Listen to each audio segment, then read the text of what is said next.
Hey, good morning mga idol. So ngayon is video ulit tayo.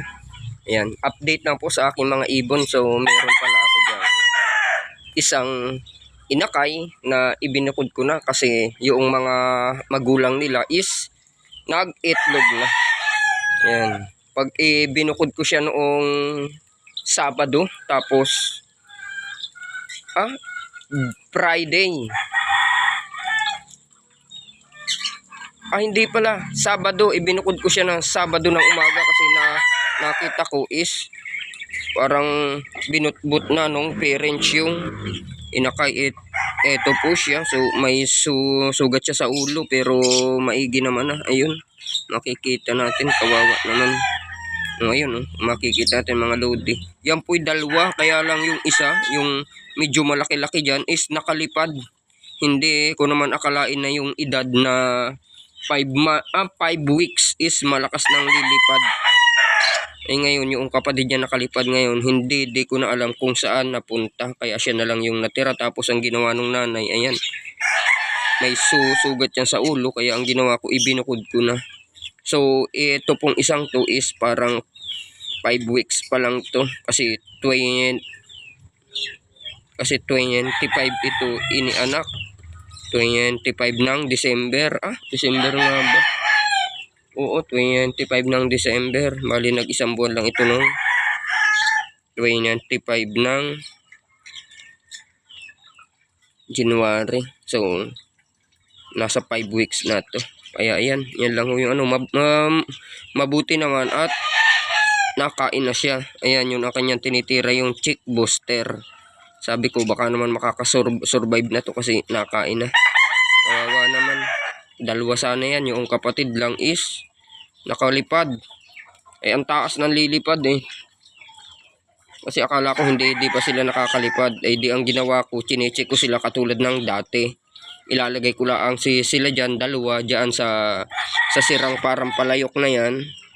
Ayan, dyan ko lang sila inilalagay sa sirang parang palayok. And then, inahayaan ko. Ay, nitong Wibis yata yun, Biyernes. Noong nakaraang, pag hindi Wibis, Biyernes. Yun. Ganun ang ginawa ko. Ay paglingos ko, biglang lumipad yung isa. Ang taas ng lipad niya.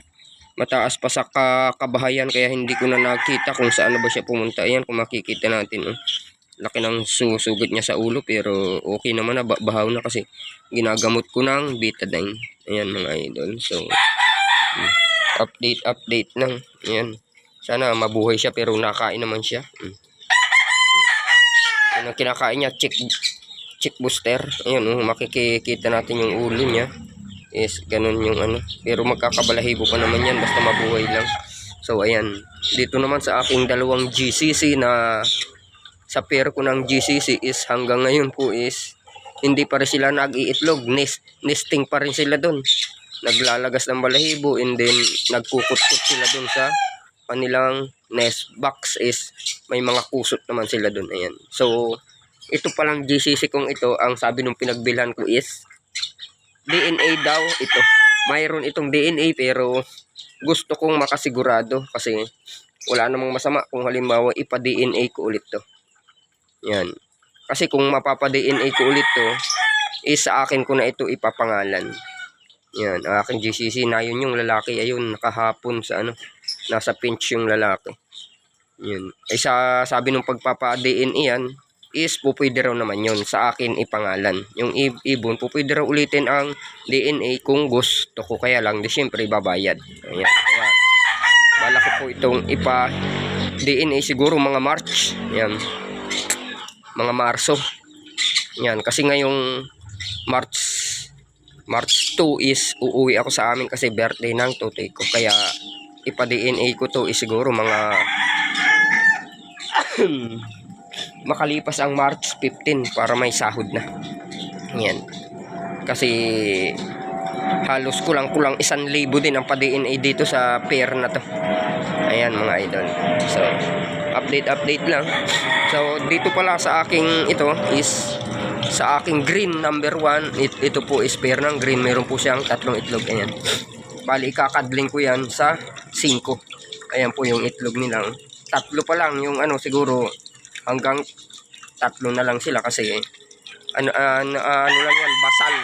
Ngayon lang sila nag-itlog. Yan.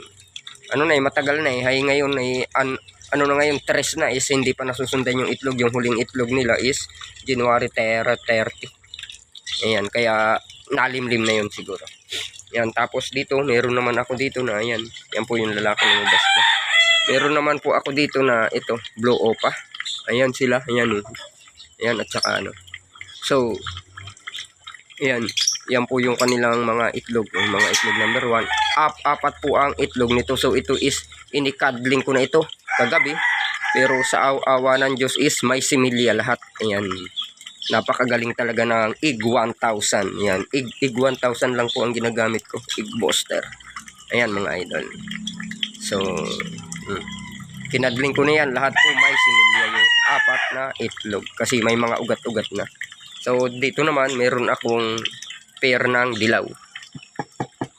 Yan. Yan.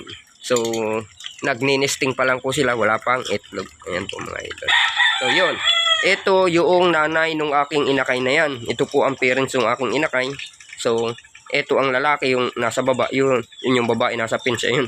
May isa na po silang itlog. Ngayon, kaya ang landi. Kaya napakabilis lang pala nitong dumami. Ayan po. May isang itlog na sila. Nag-itlog sila nung ados. Yan. Isang kasi inililista ko yan para alam ko kung kailan mapisa kasi. Sabi nung kumpare ko, tingnan daw, lalo na pag magpipisa kasi baka meron daw mamatay is babaho doon sa loob ng nest box. Kaya sinulat ko. Ayan. Ikakadling ko yan sa February 12. Pa 10 days. Ayan. Ayan mga idol. Yan lang po. Update lang sa aking ibunan. Pagkapugi-pogi. Ito kasi, kaya ito is, itong pair ko ng dilaw. Kaya ito is natigil ang kanilang pag-breeding kasi na ano po ito na parang nakulitan nitong katabi, nagkasugat yan parehas mag-asawa. Yung babae sa may puwitan at yung namang lalaki is sa paa. Sa paa yung lalaki kaya namila yung lalaki. Yung namang babae na magaang puwitan kaya natigil po sila sa pag-breed. Yan sana may itlog na sana ako hindi na ganun. Kasi ang nangyari niyan is dito po siya. Katabi niyan blue opa, dito siya nakalagay. Ay siguro nakulit ng mga yun. Kasi matapang yung babae na partner na ito. Matapang yun yung puti. Kaya siguro nakulit kaya nasugat. Kaya yun, na-stop ang breeding nila. So, ngayon naman diretso na ulit sila nesting na. Okay, thank you very much.